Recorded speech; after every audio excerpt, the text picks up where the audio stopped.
ഭരണഘടനാ വിരുദ്ധമെന്ന് പ്രതിപക്ഷം ആരോപിക്കുന്ന വഖഫ് ഭേദഗതി നിയമം സംയുക്ത പാർലമെന്ററി കമ്മിറ്റി വിട്ടിരിക്കുകയാണ് കേന്ദ്ര സർക്കാർ. സബ്ജക്ട് കമ്മിറ്റിക്ക് വിടണം എന്ന പ്രതിപക്ഷ ആവശ്യം നിരസിച്ചാണ് ഈ നടപടി. പ്രതിപക്ഷം ആരോപിക്കും പോലെ സംസ്ഥാന തെരഞ്ഞെടുപ്പുകൾ മുന്നിൽ കണ്ടുള്ള വിഭജന രാഷ്ട്രീയമാണോ ബിൽ കൊണ്ടുള്ള ഉദ്ദേശം? സ്വാഗതം. സ്പെഷ്യൽ എഡിഷനിലേക്ക് നമ്മളൊപ്പം അതിഥികളായി E T Muhammad Basheer M P, Muslim League നേതാവ് അബ്ദുറഹ്മാൻ രണ്ടത്താണി, BJP വക്താവ് പ്രിൻറ്റു മഹാദേവ്, കേന്ദ്ര വഖഫ് കൗൺസിൽ മുൻ സെക്രട്ടറി BM ജമാൽ എന്നിവർ ചേരും. ആദ്യം ഇ ടി മുഹമ്മദ് ബഷീറിലേക്ക്. ശ്രീ ഇ ടി, ഈ ഭേദഗതി ഡ്രാഫ്റ്റിൽ നിങ്ങൾ കാണുന്ന ഏറ്റവും ഗുരുതരമായ പ്രശ്നം എന്താണ്?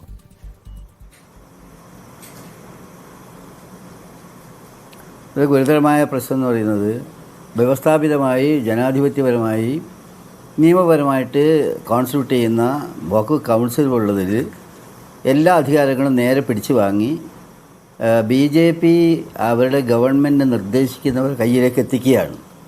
ഉദാഹരണമായിട്ട് പറഞ്ഞാൽ, ആദ്യം ഞാൻ പറയാം, ഇതിൽ കൗൺസിലിലെ മെമ്പർമാരെ സംബന്ധിച്ചിടത്തോളം നേരത്തെ ഉണ്ടായിരുന്ന ആക്ട്, പാരൻ്റ് ആക്ടിൽ പറഞ്ഞ കാര്യം എന്താണെന്ന് വെച്ചാൽ, അതിൽ മുഖ്യമന്ത്രിൻ്റെ മൈനോറിറ്റി ചാർജിലുള്ള മന്ത്രി ചെയർമാനായിട്ട് ബാക്കിയുള്ളവരെ കമ്മിറ്റീനെ പറ്റി പറഞ്ഞത് തുടക്കത്തിൽ തന്നെ പറയുന്നത് ഈ മെമ്പർമാർ മുസ്ലിം സമുദായത്തിൽ നിന്നുള്ളവരാണെന്നാണ്. ഇപ്പോഴത്തെ സംഗതിയിൽ പറയുന്നത് അത് ഒമിറ്റ് ചെയ്തിരിക്കുകയാണ്. അതില്ല, പേരൊക്കെ വെച്ചിട്ടുണ്ട്, അത് ഗവൺമെൻറ് നോമിനേറ്റ് ചെയ്യുന്നതാണ്, അതല്ലാതെ ഇലക്റ്റഡ് ബോഡിയല്ല, ഡെമോക്രാറ്റിക് ബോഡിയല്ല. അപ്പോൾ ആ നിലയിൽ ഈ അധികാരം എന്ന് പറയുന്നത് കൗൺസിലിനുണ്ടായിരുന്ന അധികാരം, അതേ കൗൺസിലിനെ ഗവൺമെൻറ് നോമിനേറ്റ് ചെയ്യുന്ന ഏത് മതവിഭാഗത്തിൽപ്പെട്ടവരായിരുന്നാലും നോമിനേറ്റ് ചെയ്യാൻ ഗവൺമെൻറ് അധികാരം കിട്ടുന്ന വിധത്തിലുള്ള ഒരു നിയമം എന്നുള്ള നിലയിൽ ഇത് പിടിച്ചെടുക്കാനുള്ള ആദ്യത്തെ സംഗതിയാണ്. രണ്ടാമത് ഒരു സംഗതി, അവർക്കൊക്കെ അറിയായിരിക്കും, അവരൊക്കെ ഇത് മനസ്സിലാക്കിയ ആളുകളാണ്. CEO എന്ന് പറഞ്ഞാൽ ഒരു സ്ഥാപനത്തിൽ CEO ആരാണ്? CEO എന്ന് പറഞ്ഞാൽ അതിൻ്റെ പരമാവധി അഡ്മിനിസ്ട്രേറ്റീവ് സംവിധാനത്തിൻ്റെ ഏറ്റവും ഉന്നത തലത്തിൽ നിൽക്കുന്ന ഓഫീസറാണ്. ആ CEOൻ്റെ കാര്യത്തിൽ എന്താണ്? CEOൻ്റെ കാര്യത്തിൽ നേരത്തെ അത് മുസ്ലിമായിരിക്കണമെന്നാണ്. സ്വാഭാവികമാണത്. എത്രയോ സ്വത്തുക്കളും കാര്യങ്ങളും പ്രശ്നങ്ങളും അതിൻ്റെ സങ്കീർണതകളും കേസും അതൊക്കെ ഉണ്ടാകുന്ന ഒരു സ്ഥാപനത്തിലെ ചീഫ് എക്സിക്യൂട്ടീവ് ഓഫീസർ മുസ്ലിം ആകണമെന്നത് സ്വാഭാവികമായിട്ടുള്ള സംഗതിയാണ്. അവർക്ക് അതിൻ്റെ ഒരു പവിത്രതയെപ്പറ്റി ഒരു ധാരണയുള്ളൂ. അതല്ലാതെ ഇവിടെ മറ്റ് സമുദായക്കാരോട് വെറുപ്പുണ്ടായതുകൊണ്ടല്ല. ഇപ്പോഴത്തെ നിയമപ്രകാരം CEOനെ ഗവൺമെൻറ് നിയമിക്കുകയാണ്. അതൊരു മുസ്ലിം ആയിരിക്കണം എന്നുള്ള നേരത്തെയുള്ള സംഗതി ഇതിൻ്റെ ഫലമായിട്ട് എലിമിനേറ്റ് ചെയ്ത് പോയിരിക്കുകയാണ്. വേറെ സംഗതി, ഈ സർവേ കമ്മീഷണറേറ്റ് ഉണ്ട്. ഈ സർവേ കമ്മീഷണറുടെ കയ്യിലുണ്ടായി ഇപ്പോൾ നിലവിലേക്കുള്ള എല്ലാ പേപ്പറുകളും, അതായത് വഖഫിൻ്റെ ഭരണം സംബന്ധിച്ചോ അതിൽ മാറിയെന്നോ മറ്റെന്ത് പ്രശ്നങ്ങളുണ്ടെങ്കിൽ അവരെ കീഴിലുള്ള എല്ലാ രേഖകളും അവർ ചെയ്തു വെച്ച എല്ലാവർക്കും ഈ നിയമപ്രകാരം എന്ത് സംഭവിക്കുന്നു? ആ നിയമപ്രകാരം നേരെ, ഞാനൊരു കോട്ടിയാത്തക്കാർക്ക് അറിയാത്തതുകൊണ്ടല്ല, പറഞ്ഞ് സമയം കളയേണ്ടെന്ന് വിചാരിച്ചതാണ്. പുതിയ നിയമത്തിൽ പറയുന്നതെന്ന് വെച്ചാൽ, സർവേ കമ്മീഷണർ വഖഫ് സംബന്ധിച്ചിടത്തോളം ഇതുവരെ ചെയ്ത എല്ലാവർക്കും that will be transferred to district collector. എന്നിട്ട് ഡിസ്ട്രിക്ട് കളക്ടർ എന്ത് ചെയ്യണം? റവന്യൂ നിയമപ്രകാരമുള്ള നടപടിക്രമങ്ങളിലൂടെ ചെയ്യണമെന്നാണ്. എത്ര ക്രൂരമായ നടപടിയാണ്! ഈ സംവിധാനത്തിൻ്റെ തലപ്പത്തും അത് ചെയ്തു വച്ചിരിക്കുന്ന മറ്റ് കാര്യങ്ങളെയൊക്കെ തന്നെ ജില്ലാ കലക്ടറെ ഏൽപ്പിച്ച് ഇതിൻ്റെ ഔദ്യോഗികമായ ഒരു സംവിധാനത്തെ തകർത്തിട്ട് അവരുടെ കയ്യിൽ ഒതുക്കാനുള്ള ഏറ്റവും വളരെ തരംതാണ ഒരു സമീപനമാണ് ഇക്കാര്യത്തിൽ എടുക്കുന്നത്. രണ്ടാമതൊരു സംഗതി, ഞാൻ ഈ JPC നമ്മുടെ റഹ്മാൻ ഖാൻ ഉണ്ടായിരുന്ന സമയത്ത് ജോയിൻറ്റ് പാർലമെൻ്ററി കമ്മിറ്റിൻ്റെ അതിൽ കൂടെ ധാരാളം അതുമായിട്ട് ബന്ധപ്പെട്ട ആളാണ്. അതിൽ കമ്മിറ്റി അംഗമൊന്നും ആയിരുന്നില്ല ആ കമ്മിറ്റി ഞാൻ. പക്ഷേ ആ കമ്മിറ്റി കുറേ നിർദ്ദേശിച്ചതിൽ ഏറ്റവും പ്രധാനമായ നിർദ്ദേശം എന്താണെന്ന് പറയുന്നത്, നിങ്ങൾക്ക് കുറേ വഖഫ് സ്വത്തുക്കൾ അന്യാധീനപ്പെട്ടു പോയിട്ടുണ്ട്. ഡൽഹിയിലെ പ്രധാനപ്പെട്ട പല കെട്ടിടങ്ങളും നിൽക്കുന്നത് വഖഫ് സ്വത്തിൻ്റെ കീഴിലാണ്. ആ വഖഫ് സ്വത്തിൻ്റെ കീഴിലുള്ള ആ കെട്ടിടങ്ങളെ ആ കെട്ടിടങ്ങളെ മോചിപ്പിക്കാൻ വേണ്ടിയുള്ള ഇവാക്യുവേഷൻ പ്രോസസ്സ്, ആ ഇവാക്യുവേഷൻ പ്രോസസ്സ് വളരെ കൃത്യമാക്കിയായിരുന്നു ആ JPC റിപ്പോർട്ട്. അത് പ്രകാരമുള്ള നിയമനിർമ്മാണം അങ്ങനെ വന്നിട്ടതാണ്. ഇപ്പോഴത്തെ നിയമത്തിലൊരു സംഗതി എന്താണെന്ന് പറയുക, നിങ്ങൾ ഗൗരവമായിട്ട് കാണേണ്ടതാണ് ഈ വിമർശകന്മാർ.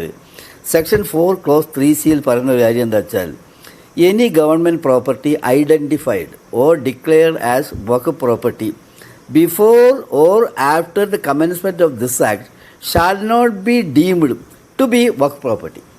ഇത് കണ്ടെത്തിയാൽ തന്നെ വഖഫിൻ്റെ ഭൂമിയിലാണ് ഇവർ കൈവശം വെച്ചുകൊണ്ടിരിക്കുന്നത് എന്ന് കണ്ടാൽ തന്നെ അത് വഖഫായിട്ട് പ്രഖ്യാപിക്കാൻ പാടില്ലെന്നാണ്. എന്ന് പറഞ്ഞാൽ അനധികൃതമായി അക്രമപരമായി ഇത് കൈവശം വെച്ചുകൊണ്ടിരിക്കുന്ന ഇല്ലീഗൽ എൻക്രോച്ചറെ ആ എൻക്രോച്ച്മെൻറ്റ് നടത്തിയിട്ടുള്ള വ്യക്തിയെ വെള്ള പൂശി കൊടുത്തിട്ട് വഖഫ് അന്യാധീനപ്പെട്ടവർക്ക് ഈസി ആയിട്ടുള്ള എസ്കേപ്പ് റൂട്ട് ഉണ്ടാക്കുന്നതാണ് ഈ സംഗതിയിലെ ഏറ്റവും വിചിത്രമായിട്ട് കാര്യമെന്ന് പറയുന്നത്. അപ്പോൾ യഥാർത്ഥത്തിൽ എന്താ ചെയ്യുന്നത്? ഒരു സംവിധാനത്തെ മുസ്ലിമുകളുടെ കാര്യം ഇവിടെ പറഞ്ഞു, 2 നോൺ മുസ്ലിമുകളെ എടുക്കാം എന്നതിൽ പറയുന്നുണ്ട്. എന്നാൽ നേരത്തെ മുസ്ലിമീങ്ങളെ എടുത്തുകൊള്ളണമെന്ന് പറഞ്ഞിട്ട് ആ ഭാഗം അങ്ങ് ഒഴിവാക്കിയിട്ട് ഈ അതിനെപ്പറ്റി ശബ്ദിക്കാതെ ആരെയും സർക്കാരിന് ഏത് മതത്തിൽപ്പെട്ടവനെ എങ്ങനെയും കൊണ്ടുപോകാൻ പറ്റുന്ന വിധത്തിലേക്ക് ആക്കി കൊടുത്തിരിക്കുകയാണ്. ഇത് തെറ്റാണ്. ഇതൊരു നമുക്കെല്ലാവർക്കും അറിയാവുന്ന കാര്യമാണ്. ഇവിടെ മറ്റൊരു മതവിഭാഗത്തിൻ്റെ ആരാധനാ സ്ഥാപനങ്ങളെ അല്ല അതിൻ്റെ എത്രയോ ഉണ്ടല്ലോ ഈ കേരളത്തിൽ. എത്ര സംഗതിയുണ്ട്, എത്ര ആൾക്ക് എന്തെല്ലാം സൗകര്യങ്ങളുണ്ട്, ഭൂമികൾ, അവരെ എന്താ പറയുക, എൻഡോമെൻറ്റുകളുടെ ഇത് അങ്ങനെയൊക്കെ ഉണ്ടല്ലോ. ഇവിടെ ആരെങ്കിലും പോയിട്ടെന്നാൽ പിന്നെ പറയാണ് പ്രാതിനിധ്യ സ്വഭാവത്തിൽ ഇന്ന സമുദായങ്ങൾ കൂടി ഇതിൽ കൂട്ടണമെന്ന് കേൾക്കുമോ? ഈ ഭരണകൂടം കേൾക്കുമോ? അപ്പോൾ ഇതിലെന്താണ് വഖഫ് സ്വത്തിൽ മാത്രം 2 അമുസ്ലിമീങ്ങൾ? എന്താ ഇതിൻ്റെ ലോജിക്ക് എന്താണ്? എന്തിനാണ് 2 അമുസ്ലിമീങ്ങൾ? ഇത് കാര്യങ്ങൾ അറിയുന്ന, നേരത്തെ നടന്നിട്ടുള്ള, അതുപോലെ ചെയ്യുന്നതിന് പകരം അതുകൂടി വെക്കുന്ന എന്തിനാണെന്ന് വെച്ചാൽ എല്ലാം തന്നെ തങ്ങളെ ഉള്ളം കയ്യിൽ ഒതുക്കണം എന്നുള്ളതാണ്. അത് മാത്രമല്ല, ഈ സംവിധാനങ്ങളൊക്കെ ചെയ്യാൻ ഈ കലക്ട്രേറ്റിൽ ഒരു വർക്ക് പോയി കഴിഞ്ഞാൽ അത് വലിയ കാര്യമാണ് കലക്ട്രേറ്റ് എന്നൊക്കെ വിചാരിക്കുന്ന ആളുകളോട് ഞാൻ പറയട്ടെ, ഈ എല്ലാവിധ സംവിധാനങ്ങളും ഇത്ര വലിയ സംവിധാനമുള്ള ഈ വഖഫ് സംവിധാനത്തെ ഒരു കലക്ടർക്ക് തീരുമാനം എടുക്കാൻ വേണ്ടി സർവേ കമ്മീഷൻ അടക്കം ചെയ്യുന്ന ജോലിയെ അദ്ദേഹം ഏൽപ്പിക്കുക എന്ന് പറയുന്നത് തെറ്റായ നടപടിയാണ്. അത് അവരുടെ മനസാക്ഷി അത് സമ്മതിക്കുമെന്നാണ് എൻ്റെ വിചാരം. ഞാൻ ഒരു കാര്യം ചോദിക്കട്ടെ. ഇപ്പോൾ ഇന്ന് പ്രതിപക്ഷം ഇതിനെ ഭരണഘടനാ വിരുദ്ധമെന്ന് ചൂണ്ടിക്കാട്ടി എതിർക്കുന്നുണ്ടായിരുന്നു, അതിരൂക്ഷമായ ഭാഷയിൽ വിമർശിക്കുന്നുണ്ടായിരുന്നു. ആ സമ്മർദ്ദത്തെ തുടർന്നാകാം ഒരുപക്ഷെ ഇത് JPCക്ക് വിട്ടത്. നിങ്ങളുടെ ആവശ്യം JPC ആയിരുന്നോ സബ്ജക്ട് കമ്മിറ്റി ആയിരുന്നോ?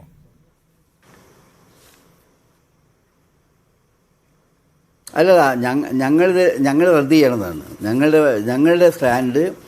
ഇത് തെറ്റായ നിയമമാണ്, അത് നിരുപാധികം ഗവൺമെൻറ് പിൻവലിക്കണമെന്നാണ് ഞങ്ങൾ പറഞ്ഞിരുന്നത്. അതിനുശേഷം വന്ന പ്രപ്പോസലാണിത്. പക്ഷേ ഇത് പാസ്സാക്കാൻ വേണ്ടി കൊണ്ടുവന്ന BJP അത് പാസ്സായി എന്നതിൽ അവർക്ക് തന്നെ ചില തടസ്സങ്ങളുണ്ട്.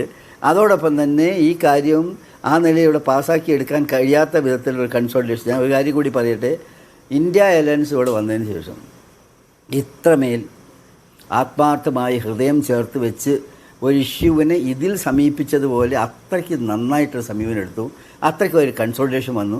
എല്ലാവരും ഒന്നായിട്ട് ആഞ്ഞടിച്ചു. അവർക്ക് മനസ്സിലായി ഇതിൻ്റെ ഗതികേട്. മനസ്സിലാക്കിയപ്പോൾ ഇത് ഇവിടെ വെച്ച് തോറ്റു എന്ന് വേണ്ട എന്നുള്ള നിലയിൽ ഇതൊരു എസ്കേപ്പ് റൂട്ട് അവർ കണ്ടുപിടിക്കാൻ ശ്രമിച്ചിരിക്കുകയാണ്. അതിന് JPC ഓക്കെ ഏതാണ് ഞങ്ങൾ പിൻവലിക്കണമെന്നാണ് പറഞ്ഞെങ്കിലും ഇവിടെ അത് പാസ്സാക്കിയെടുക്കാൻ പറ്റില്ലെന്ന് അവർക്ക് ബോധ്യമായ സാഹചര്യത്തിൽ ആവട്ടെ, ഈ JPC ആവട്ടെ എന്ന് പറഞ്ഞുകൊണ്ട് മാറ്റിവെച്ച് അതത്രയും ആശ്വാസം എന്നുള്ളത് ഞങ്ങൾ അതിനെപ്പറ്റി പറയുന്നത്. ഞങ്ങൾ ഡിമാൻഡ് വെച്ചിട്ടുള്ളത് അത് ഗവൺമെൻറ് തന്നെ മുന്നോട്ട് വെച്ചിട്ടുള്ള സാധാരണ JPCയുടെ അധ്യക്ഷൻ ആവുക ഭരണകക്ഷിയിൽ നിന്നുള്ള ഒരാളായിരിക്കും, അവർക്കായിരിക്കും മുൻതൂക്കം. അല്ല, അത് പ്രശ്നമുള്ള കാര്യമല്ല.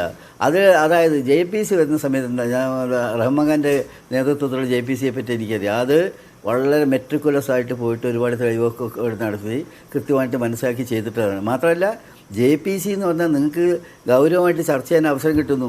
JPCൻ്റെ തീരുമാനം അങ്ങ് വന്നാൽ ബൈൻഡിങ് അല്ല. JPCൻ്റെ തീരുമാനം എന്ന് പറഞ്ഞാൽ നിങ്ങൾ ഫോർമുല ഉണ്ടാക്കുന്ന സമയത്ത്, നയങ്ങൾ രൂപീകരിക്കുന്ന സമയത്ത് അതൊരു ആധാര രേഖയായിട്ട് സ്വീകരിക്കാം എന്നുള്ളതാണ്. അപ്പോൾ കൂടുതൽ ഇൻപുട്ട് അതിലേക്ക് കിട്ടും. ഞാൻ അതാ നിങ്ങൾ പറഞ്ഞ പോലെ മറിച്ച് വരികയാണെന്നിരിക്കട്ടെ, അത് ബൈൻഡിങ് അല്ല. ഇത് കുറച്ചുകൂടി ചർച്ചയ്ക്ക് അവസരം ഉണ്ടാകും. ഇന്ന് എടുക്കുന്ന സ്റ്റാൻഡ് അന്ന് ആ കമ്മിറ്റിയിൽ എടുക്കും, ഇതൊക്കെ ഉണ്ടാവും. അതല്ലാതെ ഇതങ്ങ് പോയി അവരെന്തെങ്കിലും മറിച്ച് നിങ്ങൾ ചോദിച്ച സംശയത്തിന് ന്യായമുണ്ട്. ചിലപ്പോൾ അവർ ചെയ്തേക്കാം, എന്തോ അവർക്ക് ആക്കിക്കൊള്ളാമല്ലോ. അതുകൊണ്ടാണല്ലോ ഓരോരുത്തരെയും അങ്ങനെ ആ പറ്റിയ ആളുകൾ ആ സ്വഭാവത്തിലാക്കുന്നത്. അപ്പോൾ അതൊന്നും പേടിക്കേണ്ട കാര്യമില്ല. JPC പോട്ടെ, തിരിച്ചു വരുന്നാൽ തന്നെ അതിൽ അപാകത ഉണ്ടെങ്കിൽ ആ അപാകത ചൂണ്ടിക്കാണിക്കുന്നത് പോലെ ചൂണ്ടിക്കാണിക്കാൻ കഴിയുമെന്ന പശ്ചാത്തലം ഞങ്ങൾക്കുണ്ട്. പക്ഷേ ഞങ്ങൾക്ക് നല്ല ആത്മവിശ്വാസമുണ്ട്. ഈ സമീപനത്തിൽ ഞങ്ങൾ എടുത്തിട്ടുള്ള സമീപനം വളരെ നന്നായിരുന്നു. പാർലമെൻ്റ് ചരിത്രത്തിൽ ഇത്രയും ത്രെഡ്ബിയറായിട്ട് ഈ സംഗതി, അതായത് ഇത് സബ്മിറ്റ് ചെയ്യുന്ന ആദ്യഘട്ടത്തിലുള്ള എതിർപ്പ് ഇത്ര രൂക്ഷമായി, ഇത്ര ശക്തമായി വിശകലനം ചെയ്യാൻ സമയമേ ഉണ്ടായിട്ടില്ല.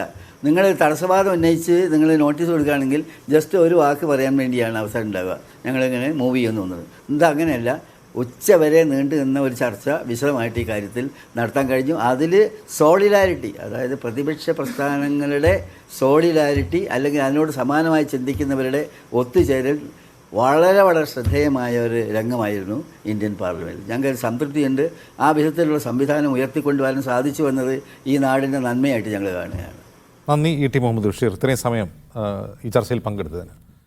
ശ്രീ പ്രിൻറ്റു മഹാദേവ്, വിവിധ ലക്ഷ്യങ്ങൾ മുന്നിൽ നിർത്തിയാണ് ഈ ഭേദഗതി നിയമം കൊണ്ടുവരുന്നതെന്ന് മന്ത്രി കിരൺ റിജിജു ഇന്ന് പാർലമെൻറ്റിൽ പറഞ്ഞു. ഇതിൽ എന്താണ് നിങ്ങൾ ലക്ഷ്യം വയ്ക്കുന്നത്? BJP ലക്ഷ്യം വയ്ക്കുന്നത് എന്താണ്? ആ ലക്ഷ്യം വയ്ക്കാൻ ഉതകുന്ന എന്ത് കാര്യമാണ് ഈ ഡ്രാഫ്റ്റിലുള്ളത്?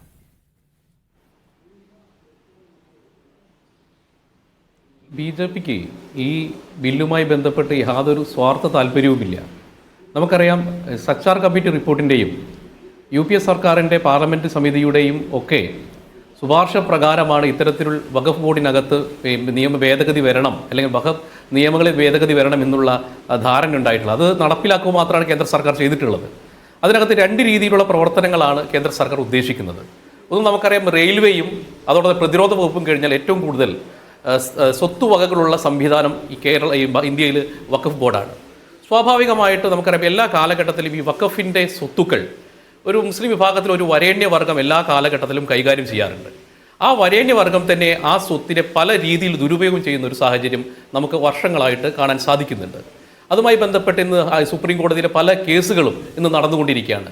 വഖഫ് ബോർഡിന് അന്യാധീനപ്പെട്ട ഭൂമി തിരിച്ചുപിടിക്കാനുള്ള ശ്രമങ്ങൾ, അത് അതത് കാലഘട്ടങ്ങളിലെ ഭരണകൂടങ്ങൾ, ഇതുമായി പ്രവർത്തിക്കുന്ന രാഷ്ട്രീയ അധികാരികൾ, വഖഫ് ബോർഡ് മെമ്പർമാരുടെ അവർ നടത്തുന്ന നിരുത്തരവാദ നിലപാട് കാരണം ആയിരക്കണക്കിന് ഏക്കർ ഭൂമിയും സ്ഥാപന ജംഗം വസ്തുക്കളും വഖഫ് ബോർഡിന് നഷ്ടമാകുന്ന സാഹചര്യം ഈ രാജ്യത്തുണ്ടായിട്ടുണ്ട്. ഇപ്പോൾ നമ്മൾ ഉദാഹരണം, ഇപ്പോൾ അംബാനിയുടെ വീട് നിൽക്കുന്നത് പോലും വഖഫ് ബോർഡിൻ്റെ സ്ഥലത്താണ് എന്നുള്ള ഒരു എന്താ പറയുക, ഒരു കമൻറ്റ് എല്ലാ സമയത്തും ഉണ്ടാകാറുണ്ട്. അതങ്ങനെ ഞാൻ പറഞ്ഞ സിമ്പിൾ ഒരു ഉദാഹരണമാണ് ഈ അംബാനിയുടെ വീടിൻ്റെ കാര്യം ഞാൻ പറയാനുള്ള കാരണം. അപ്പോൾ എല്ലാ കാലഘട്ടത്തിലും ഈ ഒരു വ്യവസ്ഥിതി കൃത്യമായിട്ട് മുസ്ലിം സമൂഹത്തിന് യാതൊരു ഗുണവുമില്ലാതെ ഒരു വരേണ്യവർഗ താല്പര്യത്തിന് വേണ്ടിയിട്ടാണ് എല്ലാ കാലഘട്ടത്തിലും വഖഫ് ബോർഡ് നിന്നിട്ടുള്ളത്. സ്വാഭാവികമായിട്ട് ഈ രാജ്യത്തിൻ്റെ പൊതു സ്വഭാവത്തിലേക്ക് ഈ വഖഫ് ബോർഡിനെ കൊണ്ടുവരിക എന്നുള്ളതിനനുസരിച്ചാണ് 40ഓളം ഭേദഗതികൾ കൊണ്ടുവന്നിട്ടുള്ളത്. അതിൽ സുപ്രധാനമായിട്ടുള്ള പ്രധാനപ്പെട്ട ഒരു കാര്യം എന്ന് പറഞ്ഞാൽ സ്ത്രീ സംവരണമാണ്. ഇപ്പോൾ ഇതിനകത്ത് നേരത്തെ ആദരണീയനായിട്ടുള്ള MP പറഞ്ഞതുപോലെ അന്യ സമുദായത്തിൽപ്പെട്ട ആളുകളുമായി ബന്ധപ്പെട്ട വിവാദ വിഷയങ്ങൾ ഇപ്പോൾ ജോയിൻറ്റ് പാർലമെൻറ്റ് കമ്മിറ്റി അന്വേഷിക്കട്ടെ. അതുമായിട്ടുള്ള കാര്യങ്ങൾ അതുമായി ഞാൻ അഭിപ്രായം പറയുന്നില്ല, സ്വാഭാവികമായിട്ടൊരു മതകാര്യമായതുകൊണ്ട് തന്നെ. പക്ഷേ ഇത് ആർട്ടിക്കിൾ 26B ബാധിക്കുന്ന കേസൊന്നുമല്ല. അതിനങ്ങനെ ഒരു ഭരണഘടനാപരമായിട്ടുള്ള ഒരു പ്രശ്നമോ അല്ലെങ്കിൽ മതത്തിന്റെ കീഴിലുള്ള കടന്നുകയറ്റമായിട്ട് നമുക്ക് ഒരു നിമിഷം, ഒരു എലീറ്റ് വിഭാഗം വഖഫ് ബോർഡ് കൈയടക്കി വെച്ചിരിക്കുന്ന ഒന്നാമത്തെ കാര്യമായിട്ട് പ്രിന്റു പറയുന്നത്. ഇപ്പോൾ എലീറ്റ് വിഭാഗത്തെ മാറ്റി കുറെ കൂടി ജനാധിപത്യപരമായി മുസ്ലിം സമുദായത്തിൽ തന്നെ എല്ലാവരെയും അതിൽ ഉൾക്കൊള്ളിക്കാൻ കഴിയുന്ന രീതിയിൽ ഈ വഖഫ് ബോർഡിന്റെ ഘടന മാറ്റുകയാണ് നിങ്ങൾ ലക്ഷ്യം എന്ന് പറയുന്നു. അതിന് ഉതകുന്ന എന്ത് വകുപ്പാണ് ഈ ഡ്രാഫ്റ്റിലുള്ളത്? അല്ല, സ്വാഭാവികമായിട്ട് നമുക്കൊരു അവാന്തര വിഭാഗങ്ങളായിട്ടുള്ള അഹമ്മദിയെയും ബോറയും അടക്കമുള്ള ആളുകൾക്ക്, അതോടൊപ്പം തന്നെ സ്വാഭാവികമായിട്ട് ഇതിന് ഏതെങ്കിലും മത താല്പര്യത്തിനനുസരിച്ച് അല്ലെങ്കിൽ മതത്തിൻ്റെ ചട്ടക്കൂടിനെ ഞങ്ങൾ തകർക്കാനുള്ള ശ്രമമൊന്നുമല്ല. ഒരു ഘടനാപരമായിട്ടുള്ള ഈ രാജ്യത്ത് ഒരു സെക്കുലർ രാജ്യമാണ്. സെക്കുലർ രാജ്യത്ത് സ്വാഭാവികമായി ഭരണഘടനാപരമായിട്ടുള്ള തത്വങ്ങൾ പാലിക്കുന്ന ഒരു സമിതി ഇതിനെ സ്വാഭാവികമായിട്ട് നയിക്കണം എന്നുള്ളൊരു താല്പര്യം സർക്കാരിനുണ്ട്. അതാണ് അതിൻ്റെ സത്യം. സർക്കാർ അങ്ങനെ ഒരു താല്പര്യമുണ്ട്. അതുകൊണ്ടാണല്ലോ ഇപ്പോൾ നമുക്ക് പൊതുവെ രാഷ്ട്രീയക്കാർക്ക് ഉപരി കളക്ടർ, ഇപ്പം നമുക്കറിയാം സ്വാഭാവികമായിട്ട് നിയമവുമായി ബന്ധപ്പെട്ട്, അതായത് മുസ്ലിം സമുദായത്തിലെ വ്യത്യസ്ത വിഭാഗങ്ങൾ, എല്ലാ വിഭാഗങ്ങൾക്കും പ്രാതിനിധ്യം ലഭിക്കുന്ന രീതിയിൽ ഘടനാപരമായ മാറ്റമാണ് നിങ്ങളുടെ ലക്ഷ്യം എന്ന് പറയുന്നു. അതിനുതകുന്ന എന്ത് വകുപ്പാണ് ഈ ഡ്രാഫ്റ്റിലുള്ളത്? അല്ല, ഇതിനകത്ത് വഖഫ് ബോർഡിലെ കമ്മിറ്റി മെമ്പർമാരടക്കം ആ രീതിയിലുള്ളൊരു പ്ലാറ്റ്ഫോമാണല്ലോ ഒരുക്കുന്നത്. സ്വാഭാവികമായിട്ട് അതിനനുസരിച്ച് വഖഫ് ബോർഡിനുമായി ബന്ധപ്പെട്ടുള്ള സ്വത്തുകൾ ഒരു സിംഗിൾ പോർട്ടലിലേക്ക് കൊണ്ടുവന്നുകൊണ്ട് വ്യവസ്ഥാപിതമാക്കാനുള്ള ശ്രമം നടത്തിക്കൊണ്ടിരിക്കുന്നു. കാരണം നമുക്കറിയാം, ഇതിന് 1920 ആദ്യം ഉന്നയിച്ച ആരോപണം വഖഫ് ബോർഡ് മുസ്ലിം സമുദായത്തിലെ എലീറ്റ് ക്ലാസിന്റെ കൈവശമാണ് എന്നാണ് പറയുന്നത്. അത് മാറ്റി എലീറ്റ് ക്ലാസ് മാത്രമല്ല വർക്കിംഗ് ക്ലാസ്സിന് കൂടി പ്രാമുഖ്യം ലഭിക്കുന്ന, എല്ലാവർക്കും പ്രാതിനിധ്യം ലഭിക്കുന്ന ഒരു ഘടനയിലേക്ക് മാറ്റണം. അതൊരു നല്ല ഉദ്ദേശമാണ്, ജനാധിപത്യപരമാണ്. അതിനുതകുന്ന എന്ത് വകുപ്പാണ് ഈ ഡ്രാഫ്റ്റിലുള്ളത്? അല്ല, ഇതിനകത്ത് സ്വാഭാവികമായിട്ട് ഈ സ്വത്ത് സംവിധാനങ്ങളുമായി ബന്ധപ്പെട്ട് ഏകീകൃതമായ ഒരു സ്വഭാവത്തിലേക്ക് വന്ന് ഇത് കൃത്യമായി സുതാര്യമായിട്ടുള്ള ഒരു ഭരണ സംവിധാനത്തിൻ്റെ ഭാഗമായിക്കൊണ്ട് സർക്കാരിനടക്കം ഇപ്പോൾ കളക്ടർ അടക്കമുള്ള ആളുകൾ, പാർലമെന്റിൽ തിരഞ്ഞെടുക്കപ്പെട്ട 2 MP-മാർ, അതോടൊപ്പം തന്നെ രാജ്യസഭയിലെ 1 MP, പിന്നെ അതോടൊപ്പം തന്നെ നോമിനേറ്റ് ചെയ്യപ്പെടുന്ന മുസ്ലിം സമുദായത്തിൽപ്പെട്ട ആളുകൾ അടക്കുന്ന ഒരു സംവിധാനം എന്ന രീതിയിൽ വരുന്ന സമയത്ത് സ്വാഭാവികമായിട്ട് ഇതിന് വലിയ രീതിയിൽ മുസ്ലിം സമൂഹത്തിന് ഉന്നമനത്തിലേക്ക് നയിക്കാവുന്ന ഒരുപാട് കാര്യപ്രാപ്തിയുള്ള സംവിധാനമുള്ള മേഖലയാണ് വഖഫ് ബോർഡ്. അതിന്റെ സ്വത്തുക്കളുമായി ബന്ധപ്പെട്ട ക്രയവിക്രയങ്ങൾ കൃത്യമായി നടത്തി കഴിഞ്ഞാൽ നിലവിൽ തന്നെ അങ്ങനെയല്ലേ? ശരാശരി ഒരു വർഷത്തിൽ 16,000 കോടി രൂപ പറഞ്ഞ വാദം മുസ്ലിം സമുദായത്തിൽ എലീറ്റ് ക്ലാസിന്റെ കൈവശമാണ് വഖഫ് കൗൺസിലും വഖഫ് ബോർഡും എല്ലാം എന്നാണ്. അതിന് പകരം കുറെ കൂടി എല്ലാവരെയും ഉൾക്കൊള്ളുന്ന പ്രാതിനിധ്യ സ്വഭാവമുള്ള ഒരു ഘടനയിലേക്ക് മാറ്റുമെന്ന് പറയുന്നു. അതിനുതകുന്ന എന്ത് വകുപ്പാണ് ഈ ഡ്രാഫ്റ്റിലുള്ളതെന്നായിരുന്നു എൻ്റെ ആവർത്തിച്ചുള്ള ചോദ്യം. അതിന് പ്രിന്റ് മറുപടി പറഞ്ഞിട്ടില്ല. അല്ല, ഇതിന് ഘടനാപരമായിട്ട് ഒന്ന് ഇതിനെ മെമ്പർമാരുടെ തെരഞ്ഞെടുപ്പ്, രണ്ടാമത് ഈ ഭേദഗതികളുമായി ബന്ധപ്പെട്ട് നിൽക്കുന്ന കാര്യങ്ങൾ കൃത്യമായി നടപ്പിലാക്കി കഴിയുന്ന സമയത്ത് സ്വാഭാവികമായി ഒരു പുതിയ ഘടനയിൽ മെമ്പർമാരുടെ തെരഞ്ഞെടുപ്പ് എങ്ങനെയാണ്? മുൻകാലങ്ങളെക്കാൾ എന്താണ് ഭേദഗതി? ഞാൻ ഒരു ഉദാഹരണം പറയാം. 2 വനിതകളെ നിമിഷം സ്ത്രീകൾ ഉണ്ടാവണമെന്ന് പ്രത്യേകമായി വ്യവസ്ഥ ചെയ്തിട്ടുണ്ട്. സ്ത്രീ പ്രാതിനിധ്യം നല്ല കാര്യമാണ്.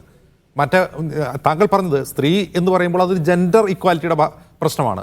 അങ്ങ് ചൂണ്ടിക്കാട്ടിയ എലീറ്റ് ക്ലാസ് കൈവശം വെച്ചിരിക്കുന്നു. അപ്പോൾ എലീറ്റ് ക്ലാസ്സിനെ മാത്രം ഇതിൽ കൊണ്ടുവന്നാൽ പോരാ, പകരം എല്ലാവർക്കും പ്രാതിനിധ്യം വേണമെന്നുള്ള കാര്യം എങ്ങനെയാണ് ഇതിൽ നിങ്ങൾ കൊണ്ടുവരിക?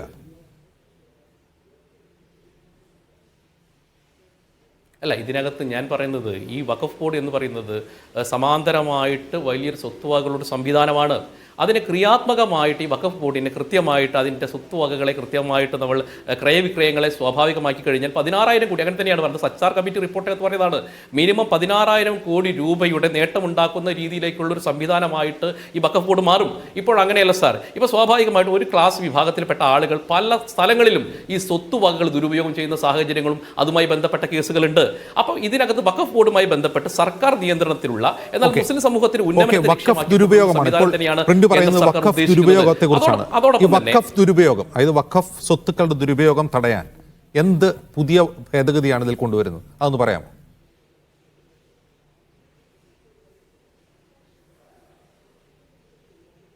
അല്ല സാർ, കുറച്ചുകൂടി സിമ്പിൾ ആയിട്ട് ചോദിച്ചാൽ, ഇപ്പോൾ തന്നെ പറഞ്ഞ ഉദാഹരണം ഉണ്ടല്ലോ, ആന്റിലിയ തിരിച്ചു പിടിക്കാൻ. ആന്റിലിയ വഖഫ് ഭൂമിയിലാണെന്ന് പറയുന്നു, അംബാനിയുടെ കെട്ടിടം. അത് തിരിച്ചു പിടിക്കാൻ എന്ത് വകുപ്പാണ് ഇതിലുള്ളത്? അല്ല, അതിനകത്ത് 2 കാര്യങ്ങളാണ് സാർ. ഇതിനകത്ത് ഞാൻ പറഞ്ഞല്ലോ 2 കാര്യങ്ങളാണ്.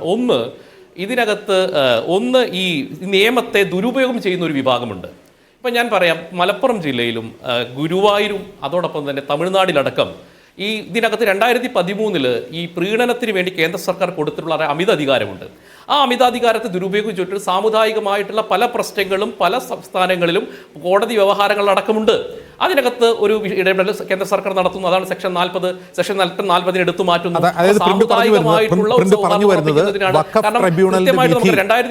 ഒരു നിമിഷം, വഖഫ് ട്രൈബ്യൂണലിന്റെ വിധി അന്തിമമായിരിക്കും എന്നുള്ള മദർ ലോയിലെ പരാമർശമാണ്.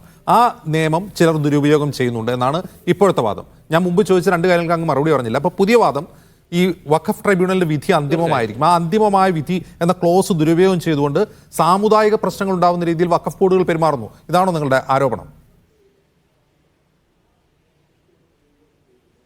തീർച്ചയായും എല്ലാ വഖഫ് ബോർഡിലെ എല്ലാ സ്ഥലങ്ങളിലും ഉണ്ട് എന്നല്ല ഞാൻ പറഞ്ഞത്. ചില സ്ഥലങ്ങളിൽ ആസൂത്രിതമായിട്ടുള്ള ഈ നിയമത്തെ ദുരുപയോഗം ചെയ്യുന്ന സാഹചര്യമുണ്ട്. ഇപ്പം നമുക്ക് അറിയാലോ, 1500 ഏക്കർ ഭൂമിയുമായി ബന്ധപ്പെട്ട കേസാണ് തമിഴ്നാട്ടിൽ ഉണ്ടായിട്ടുള്ളത്. തമിഴ്നാട്ടിലെ തിരുച്ചെന്തുറ ഗ്രാമം. ആ തിരുച്ചെന്തുറ ഗ്രാമത്തിൽ 1500 വർഷമഴക്കമുള്ള സുന്ദരേശ്വർ ക്ഷേത്രം. ആ ക്ഷേത്രത്തിൻ്റെ അവകാശത്തിന് വേണ്ടിയിട്ട് കോടതി വഖഫ് ബോർഡ് അവകാശം ഉന്നയിക്കുന്നു. അതുമായി ബന്ധപ്പെട്ട കേസ് സുപ്രീം കോടതിയിലടക്കം പോകുന്നു. പരമോന്നത നീതിപീഠം അന്നും പറഞ്ഞത് നിങ്ങൾക്ക് ഇത് അവകാശം ഉന്നയിക്കാനുള്ള അവകാശത്തെ കോടതിക്ക് പോലും നിരാകരിക്കാൻ സാധിക്കുന്നില്ല. അപ്പം എവിടെയും ഏത് സാഹചര്യത്തിലും വഖഫ് ബോർഡിന് അങ്ങനെ ആ രീതിയിൽ എല്ലാവരും ഇടപെടുന്നില്ല ഞാൻ പറഞ്ഞത്. അതിന് ദുരുപയോഗം ചെയ്യുന്ന ഒരു സാഹചര്യമുണ്ട്. ആ ദുരുപയോഗം ചെയ്യുന്ന സാഹചര്യത്തെ ഇല്ലാതാക്കാനുള്ള ശ്രമം നടത്തുന്നു. അത് ഈ രാജ്യത്തിന്റെ സാമുദായികമായിട്ടുള്ള കാര്യമാണ്. ചിലയിടങ്ങളിൽ വഖഫ് ബോർഡോ അല്ലെങ്കിൽ സ്ഥാപിത താല്പര്യക്കാരോ ദുരുപയോഗം ചെയ്യുന്നു. അതിനുവേണ്ടിയാണ് നിങ്ങൾ ഈ പറയുന്ന ഭേദഗതി കൊണ്ടുവരുന്നത്. അങ്ങനെയാണോ? തീർച്ചയായും രണ്ട് രീതിയിലാണ്. ഒന്ന്, ഒരു വരേണ്യവർഗം ഈ വഖഫ് ബോർഡ് സ്വത്തുമായി ബന്ധപ്പെട്ടുള്ള ക്രയവിക്രയങ്ങൾ. ഇപ്പൊ തമിഴ്നാട് വഖഫ് ബോർഡ് 26,000 കോടി രൂപയുടെ വാണിജ്യ ആവശ്യങ്ങൾക്ക് വേണ്ടിയിട്ടാണ് അവരുടെ ഭൂമി വിട്ടു നൽകിയിട്ടുള്ളത്. മതപരമായ ആവശ്യങ്ങൾക്കല്ല, സമുദായത്തിന്റെ ഉന്നമനത്തിനല്ല, സാമൂഹിക നീതിക്ക് വേണ്ടിയിട്ടല്ല. വാണിജ്യ അടിസ്ഥാനത്തിലാണ് 26,000 ഹെക്ടർ ഭൂമി കൊടുത്തിട്ടുള്ളത്. അപ്പൊ അതിന്റെ ഉദ്ദേശം എന്താണ്? അസാമ്പത്തികമാണല്ലോ. അപ്പോൾ അതിന് വേണ്ടിയിട്ടല്ലോ ഇത് പരമകാരനെ അള്ളാഹുവിന് സമർപ്പിക്കപ്പെടുന്ന സംവിധാനമാണ്. അതിനെ ദുരുപയോഗം ചെയ്യാതെ അർഹമായ കൈകളിലേക്ക് എത്തിക്കപ്പെടാനുള്ള ഒരു ഭേദഗതി എന്ന രീതിയിലാണ് ഇതിനെ കാണുന്നത്. അതിനെ ദുർവ്യാഖ്യാനം ചെയ്തിട്ട് ഇത് മുസ്ലിം സമുദായത്തിനെതിരാണ്, അല്ലെങ്കിൽ മതമൈത്രിക്കെതിരെയാണ്, മുസ്ലിം സമുദായത്തിന്റെ അവകാശങ്ങൾ കവരുന്നതിന് വേണ്ടി എന്നുള്ള കാര്യങ്ങൾ പറഞ്ഞുകൊണ്ട് ഇവിടെ ഒരു വ്യാജ പ്രചരണം നടത്തുന്നതാണ് പ്രശ്നം. സ്വാഭാവികമായിട്ട് ഇതിനകത്ത് ഏതെങ്കിലും തർക്ക വിഷയങ്ങൾ JPC വിട്ടുകൊടുത്തല്ലോ. ഇപ്പൊ ഞങ്ങൾക്ക് അങ്ങനെ നിർബന്ധപ്പെട്ട JPC വിടേണ്ട സാഹചര്യമില്ലല്ലോ. ഇതിനകത്ത് ഇനിയിപ്പോൾ ഏതെങ്കിലും വിഷയങ്ങൾ, മുസ്ലിം സമുദായത്തിന് ഏതെങ്കിലും വിഷയങ്ങൾ ഉണ്ടെങ്കിൽ അത് ചർച്ച ചെയ്ത് JPC അടക്കമുള്ള കാര്യങ്ങൾ ചർച്ച ചെയ്തിട്ട് രമ്യമായിട്ട് പരിഹാരം ഉണ്ടാകണമെന്നാണ് ആഗ്രഹിക്കുന്നത്. ഓക്കെ, അത് നിങ്ങൾ വ്യക്തമാക്കി കഴിഞ്ഞു. പ്രിന്റിന്റെ ഇത്ര നേരത്തെ സംസാരത്തിൽ നിന്ന് എന്താണ് അതിന്റെ ഇന്റൻഷൻ എന്നുള്ളത് വ്യക്തമായിട്ടുണ്ട്. ശ്രീ അബ്ദുറഹ്മാൻ രണ്ടത്താണി, ഇവിടെ പ്രിന്റു തന്നെ പറയുന്നു, പ്രിന്റിനോട് ഞാൻ ആവർത്തിച്ച് ചോദിച്ച കാര്യങ്ങൾക്ക് അദ്ദേഹം മറുപടി പറയുന്നതിന് പകരം അദ്ദേഹം പറയുന്നത് ഈ വഖഫ് നിയമം, നിലവിലുള്ള നിയമം ദുരുപയോഗം ചെയ്യുന്നത് സാമുദായികമായ സ്പർദ്ധകൾക്ക് കാരണമാകുന്നുണ്ട് ചിലയിടങ്ങളിലെങ്കിലും. തമിഴ്നാട്ടിലെ ഒരു ഗ്രാമത്തിന്റെ ഉദാഹരണം കൂടി പ്രിന്റ് പറഞ്ഞു. അതാണ് യഥാർത്ഥത്തിലുള്ള ഉദ്ദേശമെന്നാണ് ഇപ്പോൾ BJP വക്താവ് പറയുന്നത്. അങ്ങനെയാണെങ്കിൽ ഇപ്പോൾ JPC കൂടി ഒന്ന് പരിശോധിച്ച് ആ ഒരു താല്പര്യം മുൻനിർത്തി ഈ നിയമത്തിന്റെ ഡ്രാഫ്റ്റിൽ ഒരു ഭേദഗതി വന്നാൽ നിങ്ങൾക്ക് സ്വീകാര്യമാവുമോ?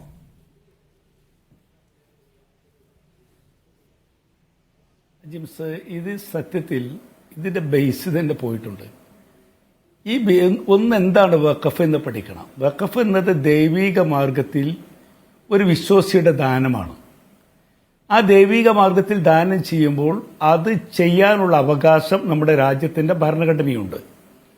അതാണ് രാജ്യത്തിന്റെ ഭരണഘടന 25-ൽ നമ്മുടെ വിശ്വാസം നൽകുന്നത്, 26-ൽ അത്തരത്തിലുള്ള പ്രോപ്പർട്ടിയൊക്കെ സംരക്ഷിക്കാനുള്ള അവകാശം നൽകുന്നത്. ഈ അവകാശം നമ്മുടെ രാജ്യത്തിന്റെ ഭരണഘടന നമുക്ക് നൽകിയതാണ്. എന്ന് മാത്രമല്ല, അതോടൊപ്പം തന്നെ ഈ വിശ്വാസം എല്ലാവർക്കും തുല്യമായി കാത്തു സൂക്ഷിക്കാനുള്ള അവകാശവും അതത് മതങ്ങൾക്കും വ്യക്തികൾക്കും നൽകിയിട്ടുണ്ട്. അതാണല്ലോ ആർട്ടിക്കിൾ 14. നമ്മുടെ രാജ്യത്ത് വഖഫ് സ്വത്തുക്കൾ എന്ന് പറയുന്നത് ഇപ്പോൾ പുതുതായി ഉണ്ടായതല്ല, സ്വാതന്ത്ര്യത്തിന് ശേഷം ഉണ്ടായതല്ല. എത്രയോ വർഷങ്ങൾക്ക് മുമ്പ് നമുക്കറിയാം, മുഗൾ ചക്രവർത്തിമാരുടെ കാലഘട്ടം മുതൽ അതിനു മുമ്പ് ഒരുപക്ഷെ തുടങ്ങിയതാണ്. അത് കഴിഞ്ഞ് ബ്രിട്ടീഷുകാർ വന്നു, അവരുടെ നിയമത്തിൽ യാതൊരു മാറ്റവും ഉണ്ടായില്ല. പിന്നീട് പലപ്പോഴും പല ഘട്ടങ്ങളിലായി സ്വതന്ത്ര ഭാരതത്തിൽ വഖഫിൽ ആവശ്യമായ ഭേദഗതികളുണ്ടായി. ആ ഭേദഗതികളൊക്കെ നടന്ന അവസാനം 1995 ഭേദഗതി ഉണ്ടായി. ഈ ഭേദഗതികളൊക്കെ നടക്കുമ്പോഴും സ്വാഭാവികമായും ഓരോന്നും പഠിച്ച് എല്ലാവരുമായി ആലോചിച്ച് അതിന് ഗുണകരമാകുന്ന രീതിയിലുള്ള പരിഷ്കാരങ്ങളാണ് അതത് കാലഘട്ടത്തിൽ നടത്തിയത്. എന്റെ സുഹൃത്ത് ഇവിടെ ഒരുപാട് കാര്യങ്ങൾ പറഞ്ഞു. ഇത് വരേണ്യവർഗത്തിൽ നിന്ന് മോചിപ്പിക്കാനാണ്. ഞാൻ ചോദിക്കട്ടെ, വരേണ്യവർഗത്തിൽ നിന്ന് മോചിപ്പിക്കുന്നതിന് എന്ന് പറയുന്നൊരു ബില്ല് എങ്ങനെയാണ് മനുഷ്യന് വിശ്വാസപരമായ കാര്യങ്ങളെ ഇത് ബാധിക്കുക? ഈ ബില്ലിൽ തന്നെ പറയുന്നൊരു കാര്യം, ഒരു വ്യക്തി അവന്റെ വഖഫ് ചെയ്യുന്ന വ്യക്തി, ആ വ്യക്തി പ്രോപ്പർട്ടിയോ അല്ലെങ്കിൽ എന്തോ വഖഫ് ചെയ്യട്ടെ, അവൻ ആ വ്യക്തിക്ക് 5 വർഷം അവന് മുസ്ലിമായിട്ട് വിശ്വാസം നിലനിർത്തിയവനായിരിക്കണം എന്ന് പറയുന്ന വാചകം എന്താണ്? ഞാൻ ഇന്ന് മതപരമായി ഒരു ഇസ്ലാമിക വിശ്വാസം ഏറ്റെടുക്കുന്ന ഒരാൾ ഒരു മുസ്ലിം ആയതിനു ശേഷം അദ്ദേഹത്തിന്റെ സ്വത്തുക്കൾ അടുത്ത ദിവസമോ അല്ലെങ്കിൽ അടുത്ത മാസമോ അടുത്ത വർഷമോ ദാനം ചെയ്യുമ്പോൾ അദ്ദേഹത്തിന്റെ വിശ്വാസത്തിന് ഒരു നിർണിതമായ കാലപരിധി എന്തിനാണ്? ഇതിൽ തന്നെ പറയുന്നുണ്ടല്ലോ, വളരെ സെക്ഷൻ 3 ക്ലോസ് 9 അതാണ് പറയുന്നത്, 5 വർഷമെങ്കിലും മിനിമം ഉണ്ടായിരിക്കണം. അതുപോലെ തന്നെ ഒരുപാട് കാര്യങ്ങൾ നേരത്തെ ഇവിടെ E.T. മുഹമ്മദ് ബഷീർ സാഹിബ് പറഞ്ഞതുപോലെ തന്നെ വളരെ പ്രധാനപ്പെട്ട ഒരു വിഷയമാണ്. ഇതുമായി ബന്ധപ്പെട്ട് ഗവൺമെന്റുമായി ബന്ധപ്പെട്ട ഒരു ഡിസ്പ്യൂട്ട് ഭൂമിയിൽ വന്നാൽ, വഖഫ് സ്വത്തുക്കൾ അന്യാധീനപ്പെട്ടു എന്ന് വന്നാൽ, ആ അന്യാധീനപ്പെട്ടത് ഗവൺമെന്റിന്റെ ഭാഗത്താണെങ്കിൽ അത് ഗവൺമെന്റിന്റെ അവകാശമായിരിക്കും എന്ന് പറയാനും അതിന് ബന്ധപ്പെട്ട ബോർഡിനോ അല്ലെങ്കിൽ വഖഫ് കമ്മീഷനോ അധികാരങ്ങളൊക്കെ എടുത്തു കളഞ്ഞ് അതിന്റെ അധികാരം സർക്കാരിന്റെ പ്രതിനിധിയായ കലക്ടറിൽ നിക്ഷിപ്തമാവുകയും ചെയ്യുന്ന ഒരു അന്തരീക്ഷം സൃഷ്ടിച്ചെന്തിനാണ്? ഇങ്ങനെ ഓരോ എടുത്ത് പരിശോധിച്ചാലും നമുക്കത് കൃത്യമായി കാണാൻ കഴിയും. എന്ന് മാത്രമല്ല, ഇതിലെ അംഗങ്ങൾ സ്വാഭാവികമായിട്ടും മതപരമായ വിശ്വാസത്തിന്റെ ഭാഗമായി കാര്യങ്ങൾ വിനിയോഗിക്കേണ്ടതാണല്ലോ. അത് ദേവസ്വം ബോർഡാകട്ടെ അല്ലെങ്കിൽ വഖഫ് ബോർഡാകട്ടെ, അതൊക്കെ അതത് മതങ്ങളിൽ വിശ്വസിക്കുന്നവരാണ് അതിന്റെ ഭരണവും അതിന്റെ ക്രിയകളും ഒക്കെ ചെയ്തു പോന്നിരിക്കുന്നതും. അതാണ് രാജ്യത്തിന്റെ കീഴ്വഴക്കവും.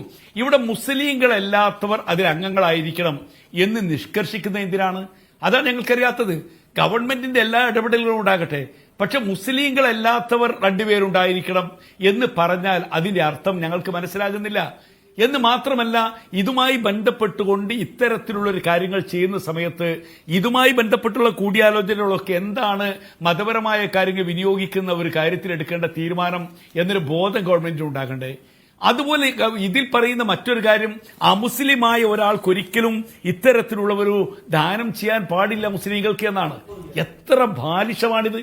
ഇന്ത്യ പോലുള്ള രാജ്യത്ത് പറയാവുന്നതാണോ? അജിംസിന് അറിയില്ലേ, നമ്മുടെ മലപ്പുറം ജില്ലയിൽ മങ്കടയിൽ മുസ്ലിം ഫാമിലി കൊടുത്ത സ്ഥലത്ത് ക്ഷേത്രം പണിതിട്ടില്ലേ? പൊന്നാനിയിൽ ഹിന്ദുക്കൾ നൽകിയ സ്ഥലത്ത് പള്ളി പണിതിട്ടില്ലേ?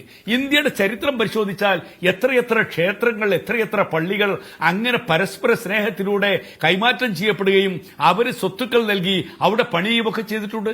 എന്നാൽ മുസ്ലിം അല്ലാത്ത ഒരാൾക്ക് ഇത് നൽകാൻ പാടില്ല, ഒരു ഡൊണേഷൻ പോലും നൽകാൻ പാടില്ല എന്ന് പറയുന്നിടത്തേക്ക് വഖഫിന്റെ ഒരു നിയമനിർമ്മാണം വന്നാൽ അത് എത്രമാത്രം പരിഹാസ്യമാണ്! ഇതാണോ വരേണ്യവർഗത്തിൽ നിന്ന് മോചിപ്പിക്കാനെടുത്ത തീരുമാനം? എന്ന് മാത്രമല്ല, ബോർഡിന് അധികാരമില്ല, അതുമായി ബന്ധപ്പെട്ട ഒരു സമിതിക്കും അധികാരമില്ല, അധികാരങ്ങൾ മുഴുവൻ ഗവൺമെന്റ് നിർണ്ണയിക്കുന്ന ഒരു സിഇഒയിൽ നിക്ഷിപ്തമാണ് എന്ന് പറയുക. സിഇഒ മാത്രമല്ല, എന്നിട്ട് അവസാനം ഇതുമായി ബന്ധപ്പെട്ട് എന്തെങ്കിലും ഒരു പ്രശ്നങ്ങൾ ഒരു ഭൂമിയിൽ ഉണ്ടായാൽ അത് കണ്ടെത്തി അന്തിമമായി അതിൽ തീരുമാനമെടുക്കേണ്ട കമ്മീഷനിൽ നിന്ന് എടുത്തു കളഞ്ഞിട്ട് അത് കലക്ടർക്ക് നൽകുകയും ഗവൺമെന്റും ഇവരും തമ്മിലുള്ള ഡിസ്പ്യൂട്ട് ഉണ്ടായാൽ ആ ഡിസ്പ്യൂട്ടിൽ തീർച്ചയായും അന്തിമമായി ഗവൺമെന്റിന് അനുകൂലമായിട്ടായിരിക്കും വിധി ഉണ്ടാകുക എന്ന് പറയുക. നിങ്ങൾക്കറിയാം, അതുപോലെ വഖഫ് യൂസർ ഇപ്പോ എത്രയെത്ര ചരിത്ര സ്മാരകങ്ങൾ, എത്രയെത്ര മസ്ജിദുകൾ, ഇതൊക്കെ വഖഫായി കിടക്കുന്ന ഒരുപാട് സ്ഥാപനങ്ങളുണ്ടല്ലോ, ഒരുപാട് ചരിത്ര പ്രാധാന്യമുള്ള സ്ഥാപനങ്ങളുണ്ട്. അതൊക്കെ തന്നെ വഖഫായി നിൽക്കുന്നതാണ്. ആ വഖഫായി നിൽക്കുന്നത് പൂർവിക കാലം മുതൽ ഒരിക്കലും ഒരു രജിസ്ട്രേഷന്റെ അടിസ്ഥാനത്തിലല്ല, അത് വഖഫ് ബൈ യൂസർ എന്നുള്ള രീതിയിലുള്ള മാനദണ്ഡം വെച്ചുകൊണ്ടാണ്. ഇപ്പോൾ ഗവൺമെന്റ് പറയുന്നത് അങ്ങനെയുള്ള മാനദണ്ഡം പറ്റില്ല, അങ്ങനെ രജിസ്റ്റർ ചെയ്യപ്പെട്ട രേഖാമൂലമുള്ള നാമയുള്ളത് മാത്രമേ അംഗീകരിക്കാനാവൂ എന്ന് പറഞ്ഞാൽ ഇത് ഉത്തരേന്ത്യയിലൊക്കെ ഉണ്ടാക്കാവുന്ന വിഷയങ്ങൾ എത്രയാകും? എത്രയെത്ര അത്തരത്തിലുള്ള മസ്ജിദുകളുടെ മേൽ, ചരിത്ര സ്മാരകങ്ങളുടെ മേലൊക്കെ എത്ര വലിയ അവകാശവാദങ്ങൾ ഉന്നയിക്കപ്പെടും? സത്യത്തിൽ ഇന്ത്യയിൽ മനുഷ്യരെ തമ്മിലടിപ്പിക്കാനും പരസ്പരം സൗഹാർദ്ദത്തോടുകൂടി സ്നേഹത്തോടുകൂടി കഴിയുന്ന മനുഷ്യരെ തമ്മിലടിപ്പിക്കുന്ന രീതിയിൽ ഒരു നിയമം ഉണ്ടാക്കുകയല്ലേ ഇത് ചെയ്യുന്നത്? അതുകൊണ്ടാണ് ഇതിന്റെ ഘടനയിൽ തന്നെ ഒരുപാട് മാറ്റങ്ങളില്ലേ? ശരി, ഇത് വിശ്വാസികൾക്ക് വല്ല പ്രാമുഖ്യം കൊടുത്തിട്ടുണ്ടോ? ഇല്ലല്ലോ.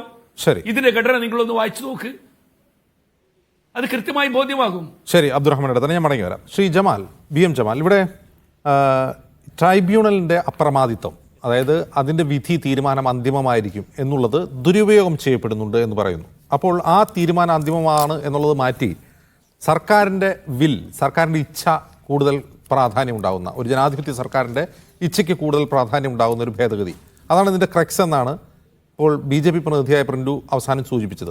ഈ ട്രൈബ്യൂണലിന്റെ അപ്രമാദിത്വം ദുരുപയോഗം ചെയ്യപ്പെടുന്നുണ്ടോ? ഉണ്ടെങ്കിൽ അത് തടയാനുള്ള ശരിയായ മാർഗം അത് കളക്ടർക്ക് ആ അധികാരം കൈമാറലാണോ? എന്നെ ആ വിഷയത്തിലേക്ക് കടന്നു വരുന്നതിന് മുമ്പ് ഒന്ന് രണ്ട് കാര്യങ്ങൾ ശ്രീ പിന്റു സൂചിപ്പിച്ച ഒന്ന് രണ്ട് വിഷയങ്ങളിലേക്ക് ഞാൻ കടന്നു വരട്ടെ. ഈ 2013 ഭേദഗതി മുതൽ തന്നെ നമ്മുടെ രാജ്യത്ത് സ്ത്രീ പ്രാതിനിധ്യം ഉറപ്പാക്കിയിട്ടുണ്ട്. എല്ലാ സംസ്ഥാന വഖഫ് ബോർഡുകളിലും ഇന്ന് വനിതാ പ്രാതിനിധ്യമുണ്ട്. ഇത് പുതിയൊരു സംഭവമാണെന്ന രീതിയിലാണ് ഇപ്പോൾ ഇവിടെ അവതരിപ്പിച്ചിരിക്കുന്നത്. രണ്ടാമത്തെ വിഷയം, സച്ചാർ കമ്മിറ്റി റിപ്പോർട്ടിൻ്റെ അടിസ്ഥാനത്തിലാണ് ഈ ഭേദഗതി എന്നാണ്. സച്ചാർ കമ്മീഷൻ റിപ്പോർട്ടിൻ്റെ അടിസ്ഥാനത്തിൽ ഏകദേശം 10-18 വർഷത്തോളം 3 ജോയിന്റ് പാർലമെന്ററി കമ്മിറ്റികൾ പഠനം നടത്തി. ശ്രീ ഗുലാം നബി ആസാദ്, ശ്രീ MOH ഫാറൂഖ്, അതുപോലെ റഹ്മാൻ ഖാൻ സാഹിബ്, ഇവരൊക്കെ പഠനം നടത്തി വളരെ ആധികാരികമായ ജനാധിപത്യ രീതിയിൽ സ്ഥാപിച്ച ഒരു നിയമമാണ് 2013 ഭേദഗതി.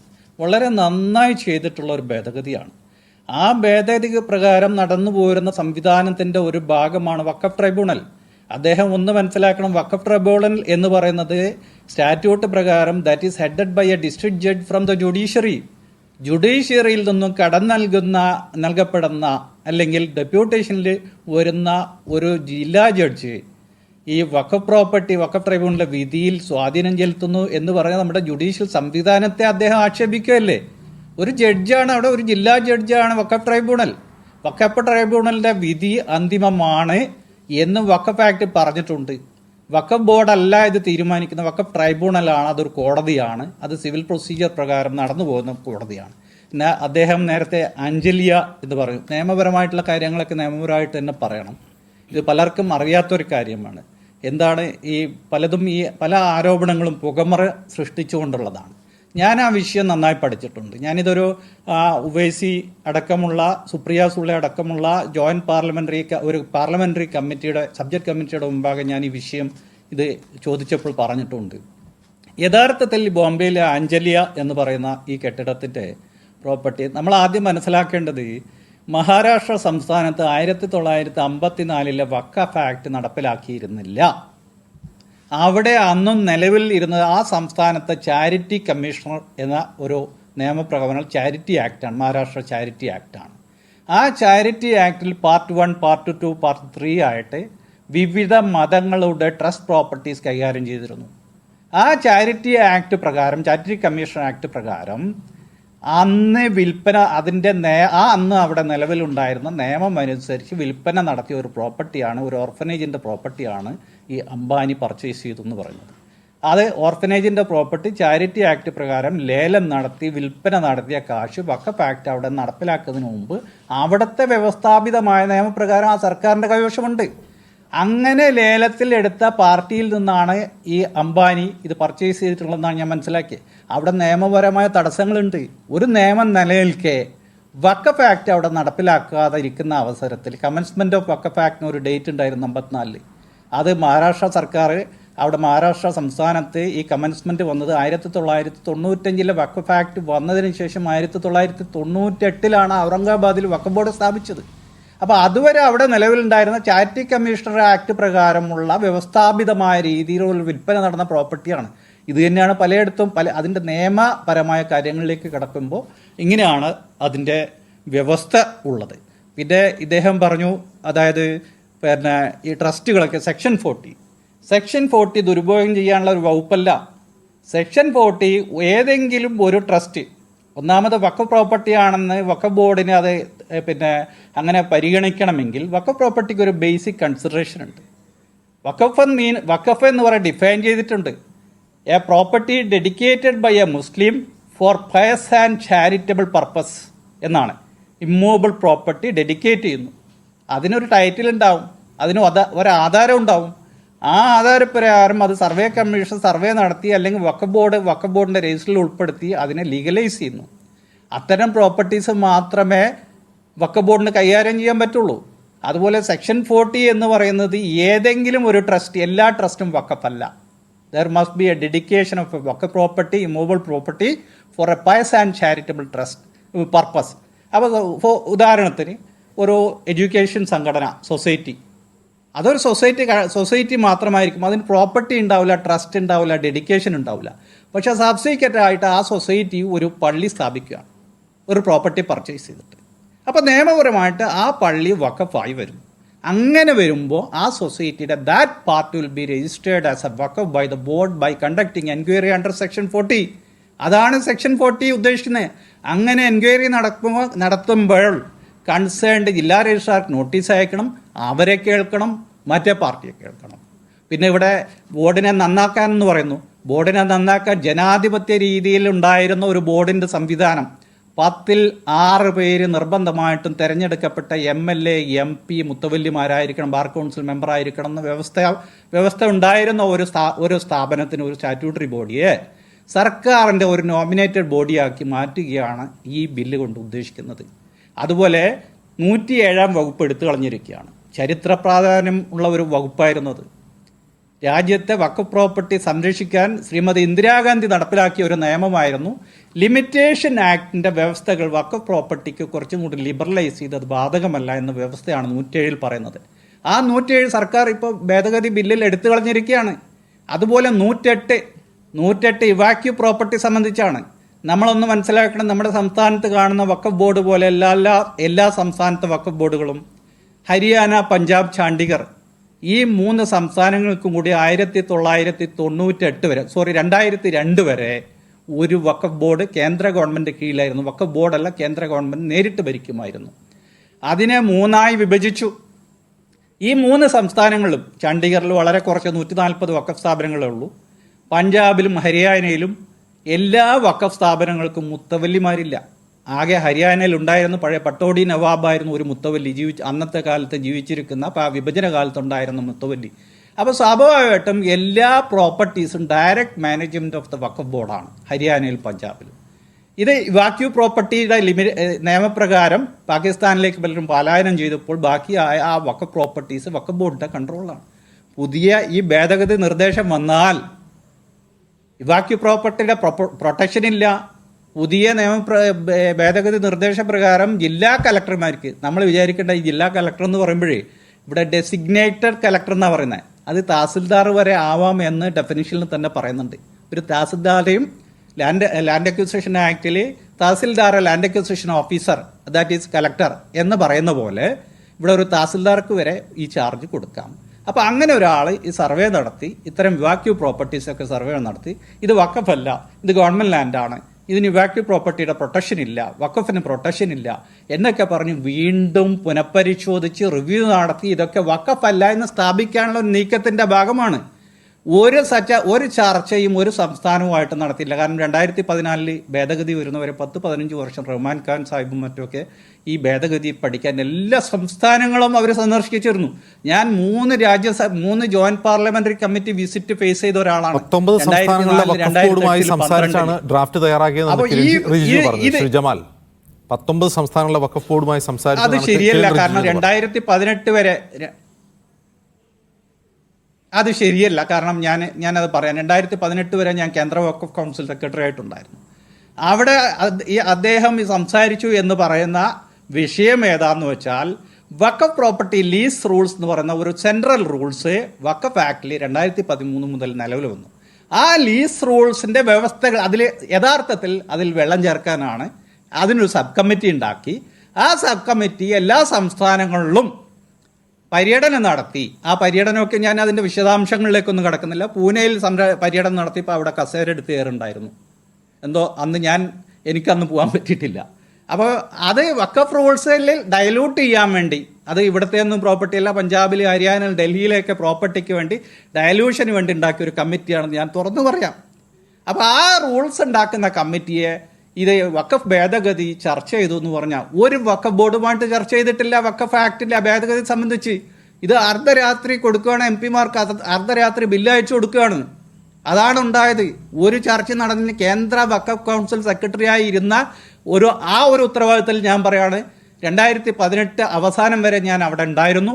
അങ്ങനെ ഒരു ചർച്ച 2014 ശേഷം ഒരു സംസ്ഥാന വഖഫ് ബോർഡുകളുമായിട്ട് ഞാൻ എല്ലാ സംസ്ഥാന വഖഫ് ബോർഡുകളും വിസിറ്റ് ചെയ്ത് ഉത്തർപ്രദേശിലെ വഖഫ് ബോർഡുകളിലൊക്കെ ഒരുപാട് നടപടികൾ സ്വീകരിക്കുകയും അവിടുത്തെ ഷിയ വഖഫ് ബോർഡ് ചെയർമാനെതിരെ നടപടി സ്വീകരിക്കുകയും ചെയ്തിട്ടുണ്ട്. അതിൻ്റെ അനുഭവത്തിൻ്റെ അടിസ്ഥാനത്തിൽ ഞാൻ പറയാം, ഇങ്ങനൊരു ചർച്ച നടന്നിട്ടില്ല.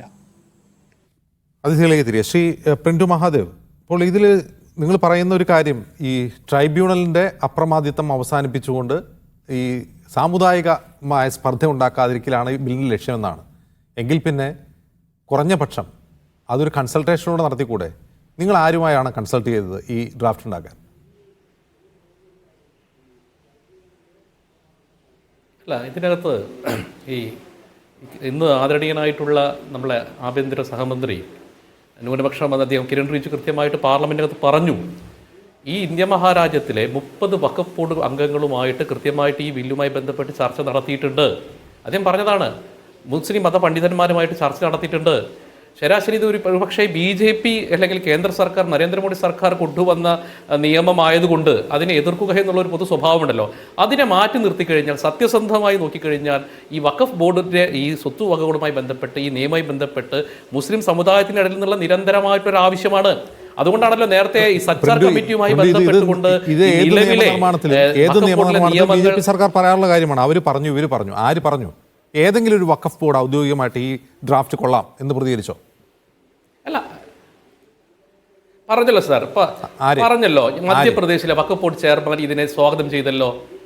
ഡൽഹി വക്കഫ് ഞാൻ പറയട്ടെ സാർ നമ്മൾ അങ്ങനെ ഈ കേരളത്തിൻ്റെ ഒരു പൊതുസ്വഭാവം വെച്ച് കേന്ദ്ര സർക്കാർ എന്ത് കൊണ്ടുവന്നാലും അത് ആന്റി മുസ്ലിമും അല്ലെങ്കിൽ അത് ഇങ്ങനെയാണെന്നുള്ളത് ഞാൻ ഈ 19 സംസ്ഥാനങ്ങൾ എടുത്തു വയ്ക്കാൻ കാരണം BJP ഭരിക്കാത്ത ഏതെങ്കിലും സംസ്ഥാനം എന്നുകൂടിയാണ് അർത്ഥം. ഉത്തർപ്രദേശ് BJP ഭരിക്കാത്ത ഒരു സംസ്ഥാനം അല്ല അങ്ങനെയല്ല സാർ അങ്ങനെയല്ല സാർ ഞാനൊരു കോമൺ ആയിട്ട് ഒരു ക്രൈറ്റീരിയ എന്ന രീതിയിൽ ഇതിന് ഏറ്റവും കൂടുതൽ ഈ വഖഫ് നിയമങ്ങളെ ഭേദഗതി കൊണ്ടുവരണം എന്നുള്ള ഡിമാൻഡ് ഉണ്ടായിട്ടുള്ള മുസ്ലിം സമുദായത്തിൻ്റെ ഇടയിൽ നിന്നാണ്. അത് മനസ്സിലാക്കണം. കാരണം ഇത്രയും സ്വത്തുവകകളുള്ള ഒരു സംവിധാനം എന്ന രീതിയിൽ ക്രിയാത്മകമായിട്ടോ മുസ്ലിം സമൂഹത്തിന് ഉന്നമനത്തിനോ ഇതിൻ്റെ സ്വത്തുവകകളോ ബാക്കിയുള്ള കാര്യങ്ങളോ കൃത്യമായിട്ട് ഉപയോഗിക്കുന്നില്ല. സത്യത്തിൽ ഈ കൃത്യമായിട്ട് കൃത്യമായി ഉപയോഗിക്കുന്ന രീതി, അതായത് നല്ല രീതിയിൽ സുതാര്യമായി ഉൽപാദനപരമായി ഉപയോഗിക്കാൻ കഴിയുന്ന രീതിയിൽ എന്ത് പ്രൊവിഷൻ അതിലുള്ളത് ഒന്ന് പറയാം. അത് എങ്ങനെയാണെന്ന് വിശദീകരിച്ചാൽ മതി. അല്ല, അത് സച്ചാർ കമ്മിറ്റി റിപ്പോർട്ടിനകത്ത് പറഞ്ഞല്ലോ. ഇപ്പോൾ കെട്ടിടങ്ങൾ, ഇപ്പോൾ 9 ലക്ഷം ഭൂമിക്കകത്ത് 8 ലക്ഷത്തോളം സ്വത്തുവകകളുണ്ട്. അതിൽ കെട്ടിടങ്ങളുണ്ട്, കെട്ടിട നികുതികളുണ്ട്, വലിയ വലിയ മാളുകളുണ്ട്. അങ്ങനെ പല രീതിയിൽ അതിന് ഉപയോഗിച്ച് കഴിഞ്ഞാൽ നിർമ്മാണാത്മകമായി 16,000 കോടി രൂപയുടെ വരവുണ്ടാകാം എന്ന് പറഞ്ഞത് സച്ചാർ കമ്മിറ്റിയാണ്. അതായത് ഞാൻ ഏകദേശം കണക്കാണ് പറഞ്ഞത്. അപ്പൊ അതിനകത്ത് സർക്കാരിനോട് കൈനീട്ടാതെ ക്ഷേമത്തിന് ഉതകുന്ന രീതിയിലേക്ക് ചർച്ച ഈ ഡ്രാഫ്റ്റിൽ അതിന് വേണ്ട എന്ത് പ്രൊവിഷൻ അതിനകത്താണ് സാർ. അതുകൊണ്ടാണ് സാർ ഒരു പോർട്ടലിനകത്തേക്ക് ഈ വരുന്ന മുഴുവൻ സ്വത്തുവകകളെയും കൃത്യമായിട്ട് അതിലേക്ക് മാറ്റിക്കഴിഞ്ഞാൽ ഇതുമായി ബന്ധപ്പെട്ട എല്ലാ കാര്യങ്ങളും സുതാര്യത വന്നല്ലോ. ആ സുതാര്യത വരുന്നത് എന്തിനാണ് നമ്മൾ എതിർക്കുന്നത്?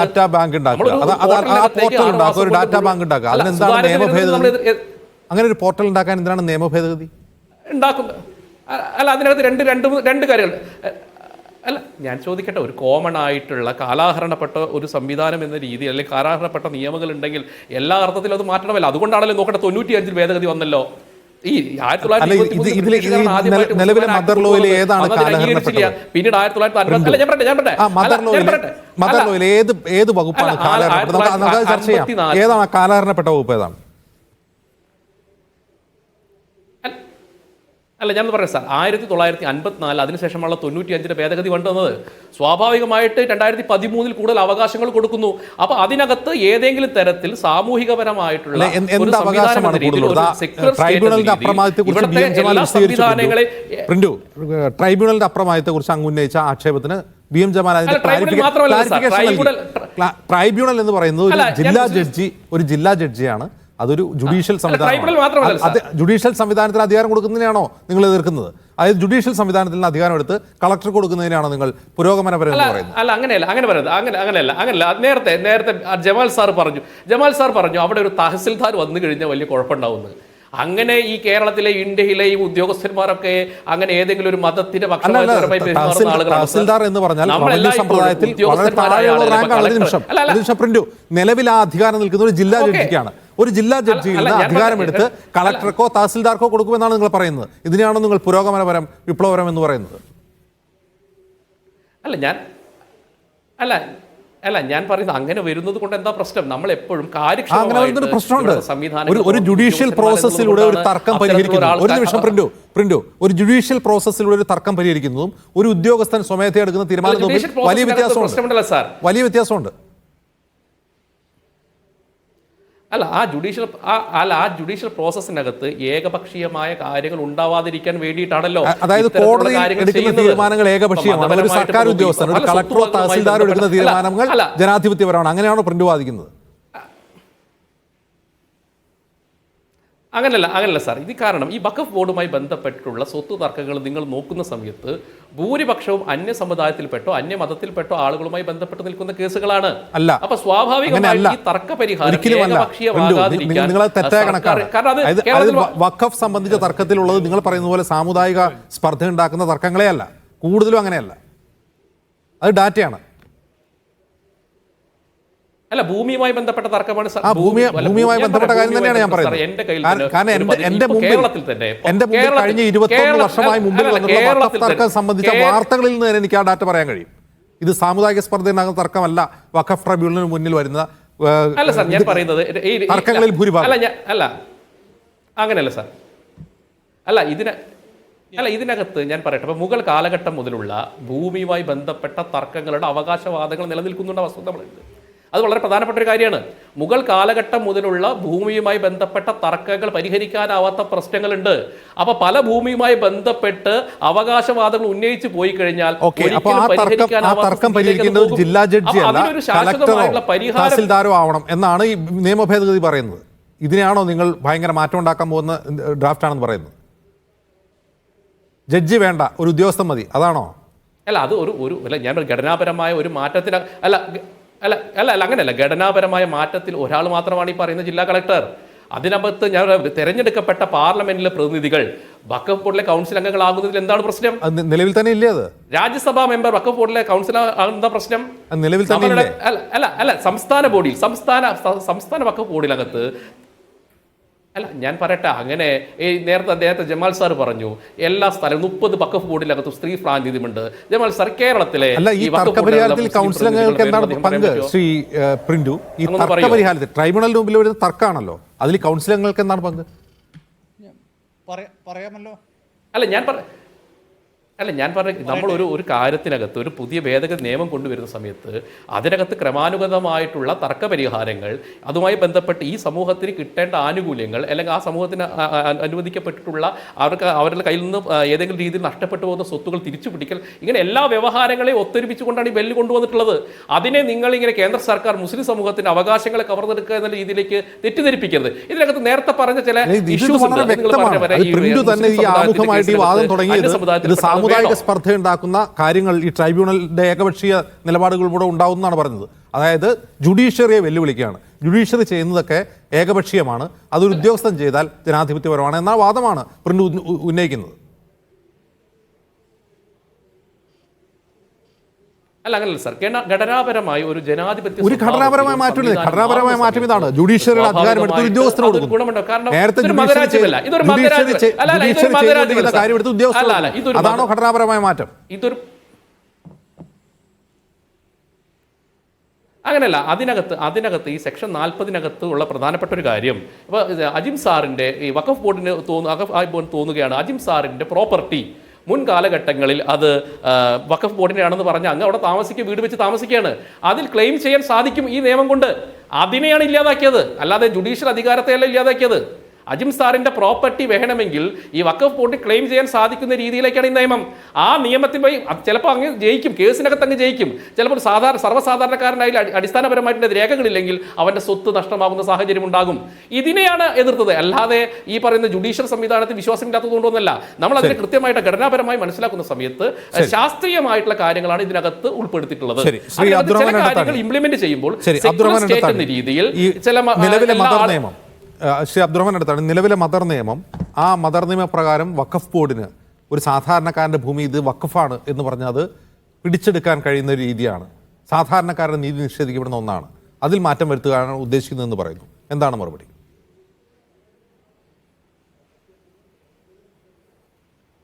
ഒന്ന് നേരത്തെ പറഞ്ഞ പോലെ തന്നെ ഒരു എലക്ടഡ് ബോഡിയെ മാറ്റിയിട്ട് നോമിനേറ്റഡ് ബോഡിയാക്കുന്നു. ആ നോമിനേറ്റഡ് ബോഡിക്ക് നിലവിൽ ഒരു അധികാരവുമില്ലാത്ത രീതിയിൽ ഒരു റബ്ബർ സ്റ്റാമ്പ് പോലെ അവിടെ നിൽക്കും. സിഒ വരുന്നു, എന്തെങ്കിലും ഒരു ഡിസ്പ്യൂട്ട് ഗവൺമെന്റുമായി ഉണ്ടായാൽ അതിലൊക്കെ തീരുമാനമെടുക്കേണ്ടത് കലക്ടറാണെന്ന് പറയുന്നു. എന്നിട്ട് കലക്ടർ ഗവൺമെന്റും വഖഫ് ബോർഡും തമ്മിലുള്ള ഒരു ഡിസ്പ്യൂട്ട് വരുന്നുവെങ്കിൽ അതിന് ഗവൺമെന്റിന് അനുകൂലമായി തന്നെ തീരുമാനമെടുക്കണം. Any government property identified or declared as waqf property before or after the commencement of this act shall not be deemed to be a waqf property എന്ന് വളരെ കൃത്യമായിട്ട് ഇതിൽ പറയുന്നു. കാരണം ഇതിന്റെ നമ്മൾ ഗവൺമെന്റിന് ഒരു നല്ല കയ്യേറ്റത്തിന് അനുമതി കൊടുക്കാൻ കഴിയുന്ന വിധം അതിനനുസൃതമായുള്ളൊരു നിയമനിർമ്മാണം, അതിനുള്ള സംവിധാനം ഉണ്ടാക്കാൻ പോകുന്നു എന്നാണ് ഒന്ന്. രണ്ടാമത്, ആ ബോഡിയിൽ തന്നെ വിശ്വാസികളായ ആളുകൾ നിൽക്കേണ്ട ആ ബോഡിക്കകത്ത് അമുസ്ലിങ്ങളായ ആളുകൾക്കും അംഗങ്ങളാകാമെന്ന് പറയുന്നു. എന്നിട്ട് നമ്മുടെ രാജ്യത്തിന്റെ ന്യൂനപക്ഷ ക്ഷേമ മന്ത്രി ചെയർമാൻ ആയിക്കോട്ടെ, ഞങ്ങൾ ആരും എതിര് പറയുന്നില്ല, അതിൽ പറയുന്ന അംഗങ്ങളുടെ ആ സ്വഭാവം, അത് ഏത് രീതിയിലൊക്കെയാണ് ആ വഖഫ് സ്വത്ത് കൈകാര്യം ചെയ്യാൻ വേണ്ടിയുള്ള അംഗങ്ങളെ കേന്ദ്ര ന്യൂനപക്ഷ ക്ഷേമ മന്ത്രി പിന്നെ പറയുന്നത് ഫിനാൻസുമായി ബന്ധപ്പെട്ട ഒരാള്, ധനകാര്യ വകുപ്പിന്റെ എഞ്ചിനീയറിംഗുമായി ബന്ധപ്പെട്ടത്, അതുപോലെ തന്നെ അഡ്മിനിസ്ട്രേഷനുമായി ബന്ധപ്പെട്ടത്, മെഡിസിനുമായി ബന്ധപ്പെട്ടത്, ആർക്കിടെക്ചറുമായി ബന്ധപ്പെട്ടത്, ഇതിലേക്ക് വരുന്ന അംഗങ്ങളുടെ യോഗ്യതകളാണ് പറയുന്നതൊക്കെ. വഖഫ് ബോർഡ് കൺട്രോൾ ചെയ്യാൻ വരുന്ന ആളുകളുടെ സ്വഭാവങ്ങൾ പറയുന്നു. അത് കഴിഞ്ഞിട്ട് 3 പാർലമെന്റ് അംഗങ്ങൾ, അതും നോമിനേറ്റഡ് ആകണം. ലോക്സഭയിൽ നിന്ന് രാജ്യസഭയിൽ നിന്ന് വരുന്ന നോമിനേറ്റഡ് ആകണം. നോമിനേറ്റഡ് ആകണമെന്ന് മാത്രമല്ല, അഖിലേന്ത്യാ സ്വഭാവമുള്ള മുസ്ലിം സംഘടനകളുടെ 3 പേര്. എനിക്ക് മനസ്സിലായില്ല അതിന്റെ മാനദണ്ഡം എന്താണെന്ന്. ഈ അഖിലേന്ത്യാ സ്വഭാവമുള്ള മുസ്ലിം സംഘടന എന്ന് പറയുന്നത് ഏതാണെന്ന് ഞങ്ങൾക്കറിയില്ല. അപ്പൊ കൃത്യമായിട്ട് വളരെ വ്യക്തമായും തങ്ങൾ പറയുന്ന പോലെയുള്ള ഒരു വിഭാഗത്തെ ഇതിൽ അധികാരപ്പെടുത്തി, അവരധികാരപ്പെടുത്തുക മാത്രമല്ല, ഈ വഖഫ് ബോർഡിന് ഒരു ഡൊണേഷൻ പോലും ഇതര മതസ്ഥർ കൊടുക്കാൻ പാടില്ലെന്ന് വരെ നിയമത്തിൽ കൃത്യമായി പറഞ്ഞ് ഒരു രാജ്യത്തെ ജനങ്ങളെ തമ്മിലടുപ്പിക്കാനുള്ള എന്തൊരു പോക്കാണിത്. മുഗൾ ഭരണകാലഘട്ടത്തിലൊക്കെ രജിസ്ട്രേഷൻ ഒന്നും ഇല്ലാത്ത കാലഘട്ടത്തിൽ അതത് ഭരണാധികാരികൾ മതപരമായ കാര്യങ്ങൾക്ക് വേണ്ടി വിനിയോഗിച്ചിരുന്ന സ്വത്തുക്കളൊക്കെ തന്നെ വഖഫ് ബൈ യൂസർ എന്നുള്ള രീതിയിൽ ആ രീതിയിൽ ഉപയോഗിച്ചുകൊണ്ടിരിക്കുന്ന ഭൂമി ഒരിക്കലും തന്നെ രജിസ്റ്റർ ചെയ്യപ്പെട്ടിട്ടില്ല എന്ന കാരണത്താൽ അതിന് അവകാശമുണ്ടാകില്ലെന്ന് പറയുകയും അതിനുമേൽ ഗവൺമെന്റ് ക്ലെയിം കൊണ്ടുവരികയും ആ ക്ലെയിമിൽ തീരുമാനമെടുക്കാൻ ഈ കലക്ടർ എത്തുകയും ഈ കലക്ടർ ഗവൺമെന്റിന് അനുകൂലമായ തീരുമാനമെടുക്കുകയും ചെയ്യുന്ന ഒരവസ്ഥയിലേക്ക് എത്തിയാൽ അതുണ്ടാക്കാൻ പോകുന്ന ഭവിഷ്യത്ത് എന്താകും? ഈ നാടിനെ തന്നെ ഭിന്നിപ്പിക്കും. ശരി അബ്ദുറഹ്മാൻ. ശ്രീ ബി എൻ ജമാൽ, ഇപ്പോൾ അബ്ദുറഹ്മാൻ അടുത്താണ് ഉദ്ധരിച്ച അഖിലേന്ത്യാ സ്വഭാവമുള്ള ഒരു മുസ്ലിം സംഘടന എന്ന വാക്ക് നോക്കിക്കഴിഞ്ഞാൽ എല്ലാ സംസ്ഥാനത്തും സാന്നിധ്യമുള്ള മുസ്ലിം സംഘടനയാണെങ്കിൽ അത് ഒരുപക്ഷെ ന്യൂനപക്ഷ മോർച്ചയോ മുസ്ലിം രാഷ്ട്രീയ മഞ്ചൊക്കെ ആയിരിക്കും. അങ്ങനെയാണോ?